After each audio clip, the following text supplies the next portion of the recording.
Hello everyone. I am the storyteller and I am here to help you today. I know you use this video to fall asleep, so before that, like the video and subscribe to the channel. Also, where are you from and what time are you watching? Now get comfortable and relax. The Haunting of the Winchester House. Sarah Andrews was a historian known for her fascination with eerie and inexplicable historical events. Her work had taken her to some of the world's most unsettling places, but nothing compared to her latest destination, the Winchester Mystery House in San Jose, California. The sprawling mansion was a legend among those who believed in the supernatural. Built by Sarah Winchester, the widow of a gun magnate, the house was said to be haunted by the spirits of those killed by Winchester rifles. To confuse the spirits, the widow had constructed a labyrinth of staircases leading to nowhere, doors that opened into walls, and rooms without purpose. When Sarah Andrews arrived on a brisk autumn evening, the house loomed large and oppressive under the darkening sky. She had obtained special permission to spend the night alone, intending to document its architecture for a book. As she stepped inside, the heavy wooden door groaned on its hinges, and an immediate chill greeted her. The air inside the mansion was dense, as though the house itself was alive and waiting. Sarah began her exploration with a mixture of excitement and trepidation. The main foyer was vast, with ornate woodwork and stained glass windows that caught the dim light of the setting sun. Despite the grandeur, there was a sense of unease, as though the house resented her presence. She noticed how silent it was. Too silent. There was no hum of electricity, no distant creak of pipes, only her own footsteps echoing through the cavernous halls.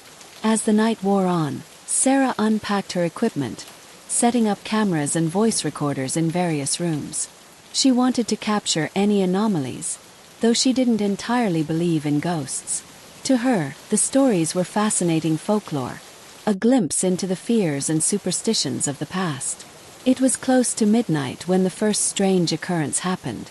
Sarah was in a room known as the Seance Room, where Sarah Winchester was said to have communicated with spirits. The temperature plummeted suddenly, and her breath became visible in the air. Her camera malfunctioned, the screen flickering before shutting off entirely. She checked the battery; it was fully charged. A faint tapping sound came from the corner of the room. Sarah turned, her flashlight beam cutting through the darkness, but there was nothing there.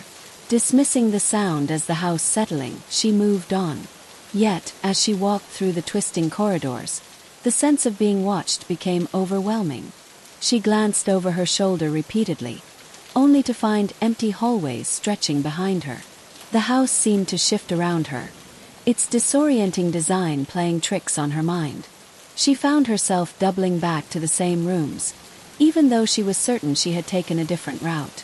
Around 2 a.m., Sarah entered a bedroom that had reportedly been one of Sarah Winchester's favorites. The bed was still made, as though waiting for its occupant to return. A rocking chair by the window began to move, creaking rhythmically. Sarah froze, her heart pounding. There was no draft, no explanation for the chair's movement. She took a step closer and it stopped abruptly. Suddenly, the door behind her slammed shut with a deafening bang. Sarah spun around, her flashlight shaking in her hand. She rushed to the door and tried to open it, but it wouldn't budge. Panic set in as she pounded on the heavy wood. A whispering sound filled the room, faint but unmistakable. It was as though multiple voices were murmuring just out of reach. Sarah pressed her ear to the door, trying to make out the words, but the whispers seemed to come from all around her. Her flashlight began to flicker, and the room was plunged into darkness. In the pitch black, Sarah felt a cold hand brush against her arm. She screamed, fumbling for her backup flashlight. When she finally turned it on, the room was empty, and the door was wide open. Shaken but determined, Sarah continued her investigation. She couldn't explain what had happened, but she wasn't ready to leave. She moved to the grand ballroom, a space that felt unnervingly vast in the dark. As she set up another camera, she heard footsteps above her, slow and deliberate. She knew there was no one else in the house. The footsteps moved across the ceiling and then stopped directly above her. A loud crash followed, as though something heavy had been thrown to the floor. Sarah bolted up the nearest staircase, determined to find the source of the noise. When she reached the room above, it was empty, but the air was thick with the smell of roses, a scent often associated with Sarah Winchester's presence. Her voice recorder crackled to life on its own, emitting a low, guttural sound that didn't resemble any human speech. Sarah's skin prickled as she listened, trying to discern its source. Then, clear as day, a voice whispered her name. Sarah. She stumbled back, dropping the recorder. It hit the floor with a sharp clatter, and the whispering stopped. Trembling, Sarah gathered her equipment and decided to head back to the foyer. She was no longer curious, she was terrified. But the house wasn't done with her. As she navigated the labyrinthine corridors, she found herself in a hallway she didn't recognize.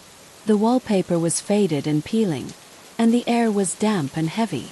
Doors lined the corridor, but none of them would open. At the end of the hallway was a mirror. As Sarah approached, she noticed her reflection wasn't quite right. Her reflection stared back at her with wide, terrified eyes, but it wasn't mirroring her movements. Instead, it raised a hand and pointed behind her. Sarah whirled around, but the hallway was empty. When she looked back at the mirror, her reflection was gone. She broke into a run, desperate to find her way out. The house seemed to stretch endlessly, its twisting passages leading her in circles. Doors that she had opened earlier were now locked, and the windows showed nothing but darkness, as though the house had been swallowed by a void. Finally, she found herself back in the foyer. She grabbed her bag and fled out the front door, not daring to look back. The night air was crisp and cold, but it felt liberating after the oppressive atmosphere of the house.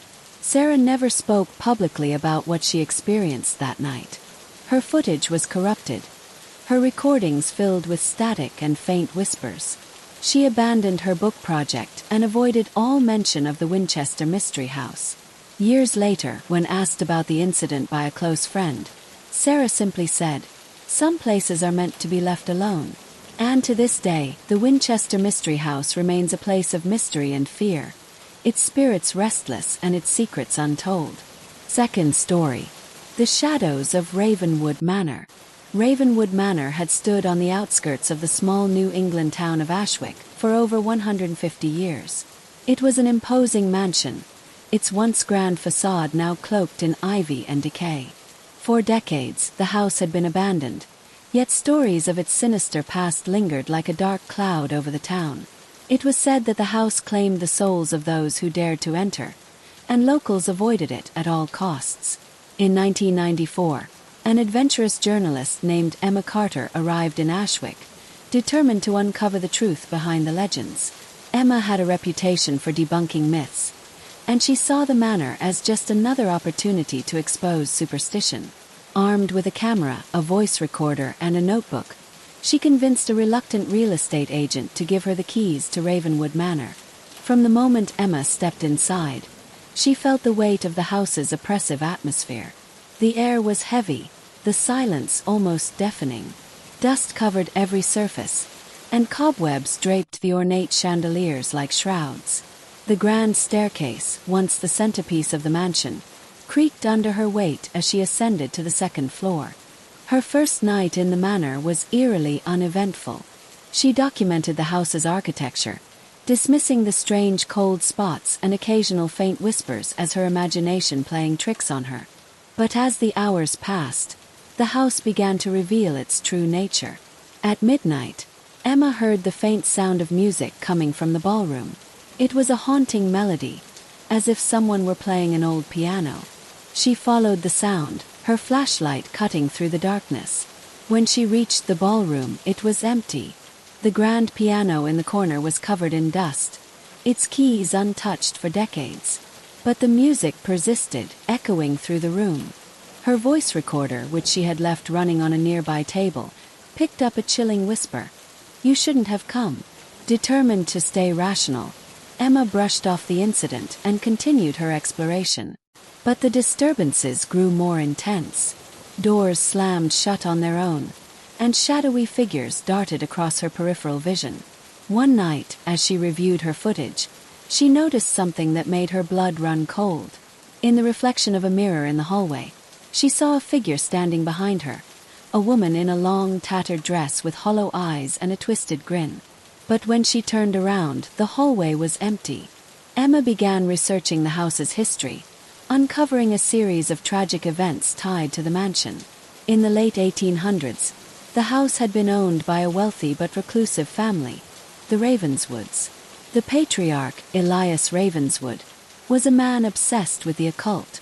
It was rumored that he had conducted dark rituals in the basement, seeking to communicate with the dead. One fateful night, the entire Ravenswood family vanished without a trace. The servants found the dining room table set for dinner, the food untouched, but the family was gone. Strange symbols were discovered carved into the walls of the basement, and the house gained a reputation for being cursed. As Emma delved deeper into the story, the haunting grew more personal. She began to experience vivid nightmares of being trapped in the house, unable to escape as shadowy figures closed in around her.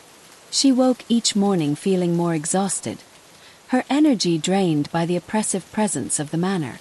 One evening, as she was exploring the attic, Emma found a locked trunk. Inside were photographs, letters, and a diary belonging to Eleanor Ravenswood, the youngest daughter of the family. The diary revealed chilling details about her father's rituals and her growing fear of the malevolent forces he had unleashed. The final entry read, **, he's gone too far. The house is alive now, and it wants us. I can hear it calling. We can't leave. It won't let us. **. As Emma read the last words, the attic door slammed shut. The temperature plummeted, and a deep, guttural growl echoed through the room. Shadows began to gather in the corners, moving toward her with unnatural speed. Panic set in as Emma tried to open the door, but it wouldn't budge. The shadows grew closer, their forms twisting and writhing as if they were alive. Just as she felt their cold touch on her skin, the door flew open, and she stumbled down the stairs, fleeing the house. Emma left Ravenwood Manor that night and never returned. She published her story, but it raised more questions than answers. The recordings she made inside the house were filled with static and faint voices, and the photographs she took showed figures that hadn't been there when she pressed the shutter. The house remains abandoned to this day, a looming monument to its dark history. Locals claim to see lights flickering in the windows at night and hear faint whispers carried on the wind. Some say the spirits of the Ravenswoods are still trapped there, bound to the house by Elias's rituals. And others believe the house itself is alive, waiting for its next victim to cross the threshold. As for Emma, she never spoke of the experience again, but her final words on the subject were haunting. Ravenwood Manor doesn't need you to believe in it. It believes in you. Third story. It was an old, crumbling house on the outskirts of a forgotten town. Standing alone amid overgrown grass and dying trees, the structure appeared to defy time itself, its cracked windows and peeling paint giving it an eerie, sinister air. The townsfolk rarely spoke about it, and when they did, their voices dropped to whispers. Nobody stayed there for long. Mark and Sarah Weaver had no choice. After years of financial struggles and a series of misfortunes, they needed a fresh start. When they found the house listed at an impossibly low price, they dismissed the rumors surrounding it. Mark, ever the realist, brushed off the stories as small-town superstition, and Sarah, though hesitant, convinced herself it was just a house, nothing more. The day they moved in, the air seemed heavier. Sarah noticed it first. As they stepped across the threshold, she felt a strange sensation, as though the house was swallowing them whole. Dust motes danced in the stale light that filtered through cracked windows. The rooms were empty, save for a few pieces of broken furniture, and the silence was almost oppressive. "This place just needs a little love," Mark said, forcing a smile as he placed their bags on the dusty floor. Sarah didn't answer. Her gaze was fixed on the grand staircase at the center of the house. The shadows there seemed darker, deeper, as though they were alive. That first night, Sarah struggled to sleep.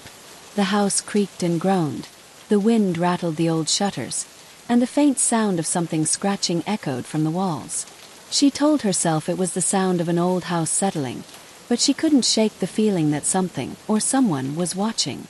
At exactly 3:15 a.m., she awoke with a start. The room was icy cold, and she could swear she heard faint footsteps in the hallway. She nudged Mark awake, whispering, "Did you hear that?" Mark groaned, half asleep. "It's an old house, Sarah. Go back to bed." But Sarah couldn't sleep. She lay awake for hours, staring at the ceiling, listening to the silence. The next day, while unpacking, Sarah found an old trunk in the attic. It was covered in dust and cobwebs, but it opened easily.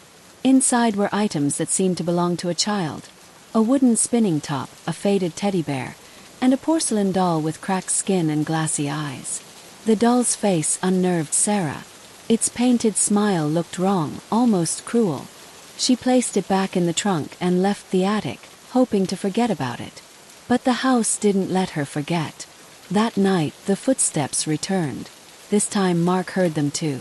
The slow, deliberate sound of someone walking down the hallway outside their bedroom made his blood run cold.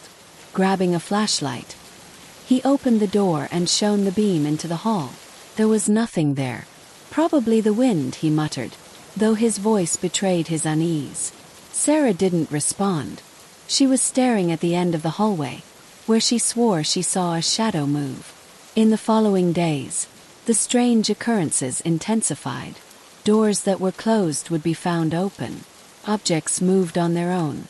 Sarah began hearing whispers at night, soft, unintelligible murmurs that seemed to come from the walls. She started waking up at the same time every night, 3:15 a.m., drenched in cold sweat. One morning, as she made breakfast, Sarah noticed the porcelain doll from the attic sitting on the kitchen counter. She froze, her heart racing. "Mark," she called out, her voice trembling. Mark entered the kitchen, still half asleep. "What's wrong?" Sarah pointed to the doll. "I didn't bring it here." Mark frowned. "You must have moved it and forgot." "I didn't touch it." Mark sighed, picking up the doll. "It's just a doll, Sarah." He placed it in a closet and shut the door. But the next morning, the doll was back on the counter, its head tilted at an unnatural angle. Sarah couldn't take it anymore. She went to the local library to research the house's history. What she found chilled her to the bone. The house had been built in the late 1800s by Thomas Grayson, a wealthy but reclusive man who had lived there with his wife and daughter, Abigail. Tragedy struck when Abigail died under mysterious circumstances. Rumors spread that the family had been cursed, and after Thomas and his wife passed away, the house changed hands multiple times. Each new occupant reported strange occurrences, voices, shadows, and an overwhelming sense of dread. Some claimed to see a little girl wandering the halls, her face pale and lifeless. When Sarah returned home, she told Mark everything. He dismissed it as small-town folklore, but Sarah was growing more afraid by the day. That night, as they sat in the living room, the air grew icy cold. Their breath misted in front of them, and the lights flickered. A shadow moved across the room, but when Mark shone his flashlight, there was nothing there. "I think we need help," Sarah whispered. Mark nodded, though he didn't want to admit he was starting to believe her. The next few nights were pure terror. The footsteps grew louder, the whispers clearer. Sarah began waking with bruises on her arms, as though someone had grabbed her in her sleep. One night, she woke to find the doll sitting at the foot of their bed. Mark finally agreed to leave. They packed their bags, but as they approached the front door, it wouldn't open. No matter how hard Mark pulled, it wouldn't budge. The windows, too, were unyielding, as though the house had trapped them. In desperation, they ran upstairs, hoping to escape through the attic window. But when they entered the attic, the trunk was open, and the toys were scattered across the floor. The doll sat in the center, its glassy eyes fixed on them. Suddenly, the room grew unbearably cold, and the sound of a child's laughter filled the air. The shadows in the corners of the attic began to move, growing larger and darker. "She doesn't want us to leave," Sarah whispered, her voice trembling. Mark grabbed her hand and pulled her toward the window, but the shadows were faster. They engulfed the room, swallowing the light. The last thing Sarah saw was the doll's cracked face. Its cruel smile etched into her memory. When the townsfolk noticed the house was quiet for weeks, they called the authorities.